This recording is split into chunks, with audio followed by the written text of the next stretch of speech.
Allez, passons au dernier sujet. Togo, nous parlons de la CAN U17, la pilule de la disqualification du Togo à la Coupe d'Afrique des Nations U17 Maroc 2021 est difficile à avaler par la Fédération togolaise de football. Dans un communiqué daté de ce 10 janvier, l'instance nationale de football s'est insurgée contre la décision prise par la commission d'organisation des compétitions des jeunes de la CAF d'éliminer le Togo en attendant d'avoir la décision officielle motivée de la commission d'organisation. La fédération s'élève contre cette décision injustifiable et compte faire appel dès que possible. On va y aller rapidement.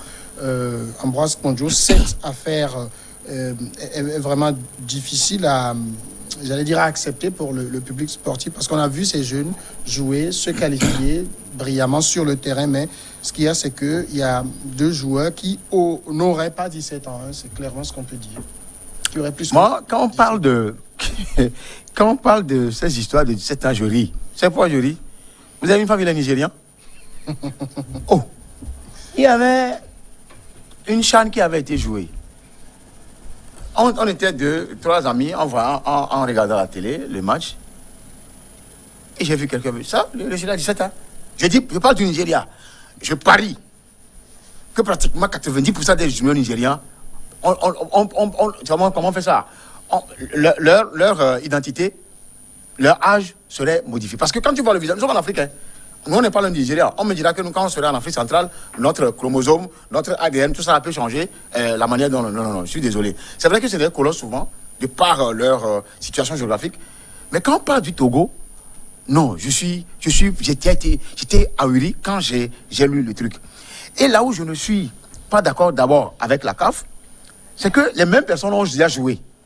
Et que la fédération a eu l'habilité à déjà élaguer d'eux. Parce qu'on a constaté que c'est des gens qui ne répondaient pas à la norme. Mais que diable? Qu'est-ce qu'il y a? Sur quel élément la CAF a jugé pour sanctionner le Togo après avoir déjà fait ce parcours? Sincèrement, ça fait que je n'ai même pas voulu continuer à analyser et à fouiller dans cette histoire. Parce que j'étais hors de moi et j'accusais aussi la fédération, peut-être de nonchalance, pas celle de Madame Betty, comment vous l'appelez, Bessie Kama, mais celle qui a travaillé par rapport à ce dossier-là avant que le Covid n'arrive. Vous voyez ça? Donc, sincèrement, ça me rappelle au temps Ayatou, quand les gens on a tiré sur les gens à Kabinda et qu'on nous a noyés. Nous sommes en train de prendre cette piste-là encore. Et ça, moi, ça m'énerve. Marc Aboflan, je lisais sur cette affaire une réaction du confrère Noël Tadénion qui disait comment un enfant togolais qui a joué la même compétition en 2018 au Niger et alors qu'il avait 14 ans, peut-il être déclaré inéligible en janvier 2021 où il est supposé avoir 17 ans, un peu moins encore. Cet enfant devrait avoir ses paramètres et données dans la base de la CAF. Et il faut que la CAF nous dise à quel stade cet enfant est classé dans le système d'interprétation du cliché IRM. Bon, par rapport à cette réaction, moi je dis, bon, de 2018 à 2021, ça fait 3 ans quand même, si je prends les événements calendaires, et un enfant qui avait 14 ans, aujourd'hui, à 17 ans. 17 ans, oui. Les U17, c'est les moins de 17 ans. Ça, je ne veux... Jusqu'à 17 ans. Non, les moins de 17 ans. C'est-à-dire, vous n'avez pas 17 ans pour jouer en U17. Vous avez 16 ans au maximum. Non. Le jour de vos 16 ans, vous ne jouez plus en U17. On ne se comprend pas. Les moins de 17 ans, oui.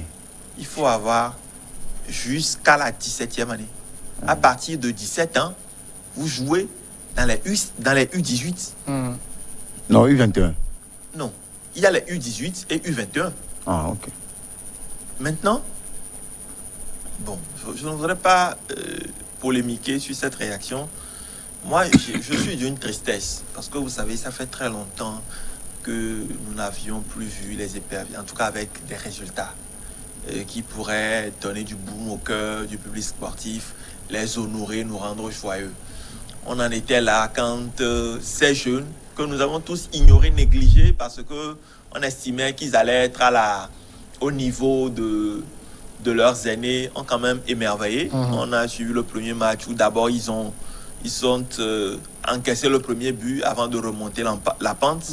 Ensuite, comment ils ont battu le Bénin. Et nous espérions tous avec cette qualification en demi-finale, qu'il y aurait une ferveur autour de cette équipe pour la porter. Et ça a rappelé même les bons souvenirs de la CAN U17 au Togo en 2006 ou en 2007, je pense bien. Mais malheureusement, on a eu cette nouvelle de la CAF là. Il y a, à mon avis, plusieurs problèmes. Il y a un problème manifeste au niveau de la Fédération togolaise de football. Mais j'ai lu, comme vous, ce communiqué là où la Fédération dit qu'elle va faire appel. Donc j'attends cette décision motivée là pour voir qui est en faute. Parce qu'à un moment donné ou un autre, il y a forcément quelqu'un sur la ligne, que ce soit de la CAF au Togo, qui est en tort. Aujourd'hui, la ligne officielle de la Fédération, c'est que c'est une affaire bien plus compliquée. C'est qu'il y a aussi des fois des questions d'interprétation, des IRM entre médecins qui ne collent pas. Mais moi, je veux m'assurer de deux choses. D'abord, à quel niveau est le problème? Est-ce au niveau de la CAF? Si au niveau de la CAF, si le Togo doit faire appel, même s'il faut aller au TAS, même si malheureusement la compétition va continuer contre nous, c'est une honte qui est infligée à tout le pays et dont il faudrait, si le pays n'en est pas coupable, laver notre honneur à un moment donné. Mais s'il s'avère à un moment donné ou un autre que ce sont des Togolais, pas des combines qu'on connaît généralement, qui se sont rendus coupables d'intégrer à l'équipe des jeunes qui normalement n'auraient pas dû jouer, il faudrait, comme on a vu au Bénin voisin il y a quelque temps, il faudrait que le ministre tape du poing sur la table, parce que je pense que c'est son rôle aussi, c'est d'assainir pour une fois ce secteur-là, tape du poing sur la table, situe véritablement les responsabilités, et si éventuellement des gens sont responsables de cela, ces personnes puissent rendre compte devant la justice. Alors, tout le débat se pose avant d'aller même dans le fond pour voir si au niveau de la fédération on s'est permis d'aligner des joueurs irréguliers. J'ai demandé hier à savoir si les interprétations des IRM, l'imagerie par résonance magnétique, c'est fiable à 100%. Et quelqu'un qui est dans la médecine me fait comprendre que il me répond, le docteur Maïga envoie les clichés des IRM par WhatsApp. C'est de la comédie. Tout dépend de celui qui interprète. Donc, on n'a pas l'impression aussi qu'au niveau de la CAF, on a des choses ultra sophistiquées où les résultats sont 100%, j'allais dire, fiables. Quand il y a derrière une interprétation et que l'interprète reçoit les images par des canaux qui ne sont pas les plus fiables, on peut aussi s'interroger. Quels sont alors les canaux fiables? Puisque tout se transmet par email ou bien par WhatsApp. Si le résultat que la CAF a eu dans sa base n'est pas le même que ce que la fédération a fait, donc il y a problème. Et c'est la fédération togolaise qui connaît les joueurs. C'est la fédération qui a fait les dossiers. C'est la fédération qui a fait l'analyse. Et la CAF dit qu'il y a problème. Ils ont envoyé 2 joueurs avec les IRM qui ne sont pas dans les normes, alors qu'ils devaient retrancher ces 2 IRM de la base. C'est que ça n'a pas été fait. Et les joueurs sont alignés et ont joué. Donc, c'est une faute. Ceux qui sont à la fédération ne connaissent pas les tests qui régissent le tournoi. Alors, moi je voudrais, par rapport à ce que le grand frère Fiancourt vient de nous dire, je recommanderais à Madame Goumedjoué Bessi, la ministre, qui n'en est pour rien dans ça, seulement c'est sa responsabilité, de véritablement diligenter une enquête en interne pour savoir si la faute est d'abord les nôtres, avant certainement de vouloir faire un recours. C'est un recours gracieux, parce que c'est la CAF qui a pris la décision devant donc ça ce serait un recours pour l'excès de pouvoir. Maintenant, le recours gracieux, c'est la personne qui a pris la décision, c'est à elle qu'on doit notifier des erreurs peut-être commises. Mais il faut qu'elle arrive elle-même à diligenter une enquête sérieuse pour savoir si c'est les membres de la fédération, des éléments défaillants qui ont commis cette erreur-là. Parce que, sincèrement, moi, je n'aime pas la honte. C'est-à-dire que c'est encore de l'eau pauvre qu'on est en train de jeter sur l'équipe togolaise, même si, entre-temps, on sait que Marc le disait, que ça fait longtemps que le Togo n'a plus porté haut les couleurs nationales. Si un prophète l'avait dit la dernière fois que les éperviers vont encore monter, j'ai lu quelque part, au sommet, c'est-à-dire à la Coupe du Monde. En attendant, que ceux-là, les moins 17, prouvent ce qui est de l'efficacité des jeunes. Il y a du talent au Togo. Regardez comment le Sénégal émerge, que ce soit dans les transferts, que ce soit au niveau... Moi, ça me fait pitié que le Togo, qui a des talents, on puisse encore rester là à cause de l'erreur de certains éléments de la fédération. Donc, qu'elle fouille bien par ces investigations et savoir si réellement la faute émane de nous. Et laisser ce recours gracieux s'attaquer à ceux-là et de les sanctionner. Autrement dit, si elle a déjà fouillé, Mme Goumenjou a déjà fouillé et a trouvé que la faute ne vient pas d'ici, on peut faire le recours gracieux et s'en sortir et blanchir le Togo. Parce que ça aussi, ça va de l'honneur de notre pays, le Togo. Et ce qui nous réunit le plus dans ce pays, c'est le football. C'est les éperviers.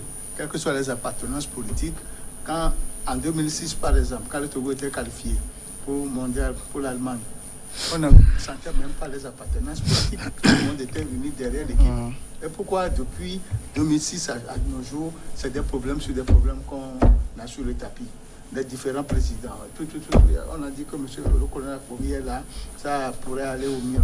Mais avec ça ne va pas. Là, c'est inadmissible. Et quand tu les appelles, ils ne prennent même pas. Ça veut dire que quelque part, quoi qu'on dira, le Togo aura aussi une part de responsabilité quelque part dans cette affaire. Bon, pour le moment, c'est difficile de situer les responsabilités. Mais j'estime quand même que, quelle que soit la procédure, que cette procédure ait été viciée ou pas, que les fichiers aient été envoyés par WhatsApp ou pas, il y a quoi? Combien de pays? Il y a plus de 6 pays, je pense, dans cette compétition. Chaque pays aligne au moins 23 joueurs. Donc, il y a au minimum une centaine de joueurs. Pourquoi c'est les 2 joueurs togolais qui posent problème? Il faudrait que nous-mêmes... Maintenant, si c'est manifeste, et c'est pour cela que moi, j'estime qu'il faut très rapidement situer les responsabilités. Si c'est manifeste que c'est une erreur de la CAF, il faudrait, même s'il faut, au-delà du recours gracieux, s'il faut aller devant le TAS, rétablir l'honneur du pays. Parce que c'est de l'opprobre jeté sur tout un pays en disant qu'un pays censé, avec des responsables, aligne des gens qui n'ont pas l'âge, surtout qui que sont censés avoir. Se passe chez lui. Surtout que le tournoi se passe au Togo. Que c'est la fraude. Maintenant, j'estime aussi que les personnes au niveau de la fédération sont quand même assez responsables pour ne pas commettre ce genre d'erreur. Mais s'il advient que dans les vérifications, et c'est là que j'estime que toute la responsabilité revient aujourd'hui au gouvernement. Au gouvernement, à la ministre Lydie Bessikama, parce que au-delà de la fédération, de tout ce qui se passe dans le football, c'est l'image du pays qui est traînée. Et quand l'image du pays est traînée, il faut avoir une réaction énergique de la part. Donc, il faut qu'on sente quand même que ce secteur est responsable. Et c'est pour ça que je dis que s'il s'avère que même si ce sont de minimes erreurs, qu'elles ont été commises par notre fédération, que les responsabilités soient rapidement situées. Et je donne encore une fois l'exemple de ce qui s'est passé avec les Mathurins de Chacus, il y a quelque temps seulement au Bénin, où, pour avoir fait la même erreur, les gens sont toujours en prison aujourd'hui au Bénin. Voilà, on va s'arrêter ici. Merci Marc Abouflan, merci à Ambroise Mondjo, merci à Messan Fioklou à Dangoulenou. On écourte un peu cet enregistrement pour des raisons pratiques. Merci à vous tous de nous avoir suivis. À demain.